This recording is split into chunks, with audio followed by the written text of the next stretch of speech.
हाँ। भारतीय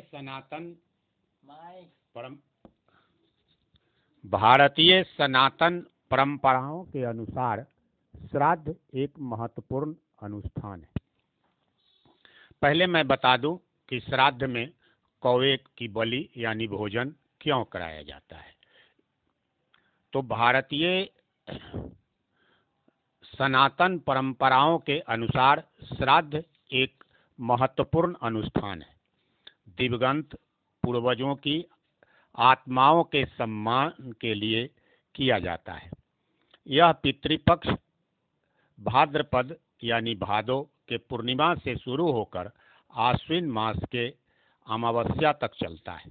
इसमें पितरों को पिंडदान तर्पण कर पंचबलि, ब्राह्मण, गाय, चींटी और कुत्ते को ग्रास या भोजन दिया जाता है। यहाँ पर कौवे को भोजन क्यों कराया जाता है, इसका शास्त्रीय और वैज्ञानिक महत्वों का विवेचन किया जाएगा। सर्वप्रथम हम शास्त्रीय विवेचन को देखें। कौवे को यम का प्रतीक माना जाता है। यह दिशाओं के शुभ अशुभ संकेत बताने वाला होता है। कौवों को पितरों का स्वरूप माना जाता है। गरुड़ पुराण के अनुसार कौवे यमराज का संदेश वाहक है। प्राचीन मान्यताओं के अनुसार यम ने कौवे को वरदान दिया था कि तुम्हें दिया गया भोजन पूर्वजों की आत्मा को तृप्त करेगा।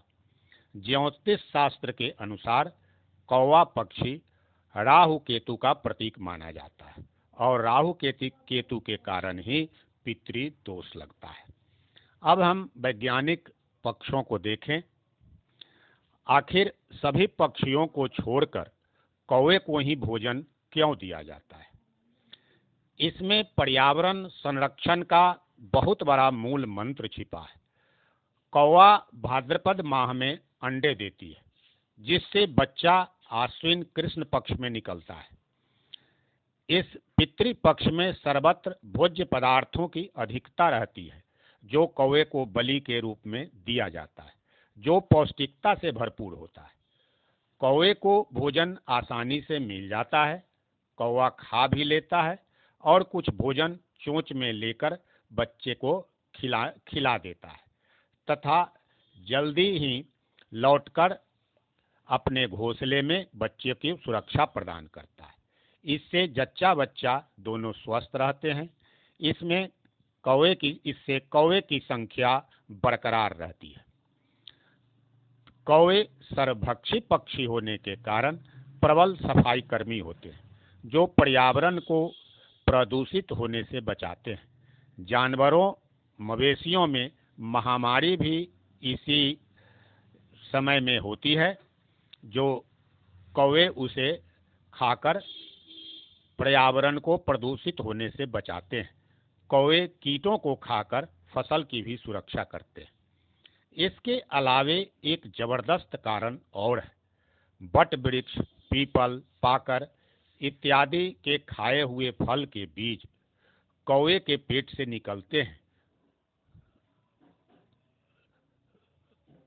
तो कौवे के पेट से निकलने के बाद ही जमता है। इसके बीज का कौवे के पेट में प्रोसेसिंग होता है और उस प्रोसेसिंग किए हुए बीज ही जमते हैं।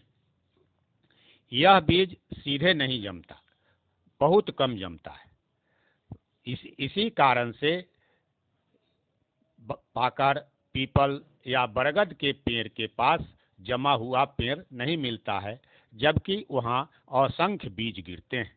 इनसे पेड़ इस प्रोसेसिंग किए हुए कौवे के पेट से निकले हुए बीज ही जमने के उगता है।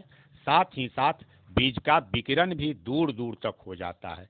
जहाँ तक कौवे जाते हैं वो बीट करते हैं, वहाँ यह पेड़ जम जाता है। इससे यह आसानी से दूर दूर तक विकिरण हो जाता है। आप जानते ही हैं ये वृक्ष पर्यावरण के लिए कितना लाभदायक है। पीपल 24 घंटे ऑक्सीजन देता है। इन सब वृक्षों का औषधीय गुण भी अत्यधिक है। इस प्रकार हम देखते हैं कि हमारे ऋषि महर्षि के पास अकूत ज्ञान भंडार था, जिसे रस्म रिवाजों कर्मकांडों से जोड़ दिया गया। कालांतर में इसमें विकृति भी संयोगवश आ जाती है।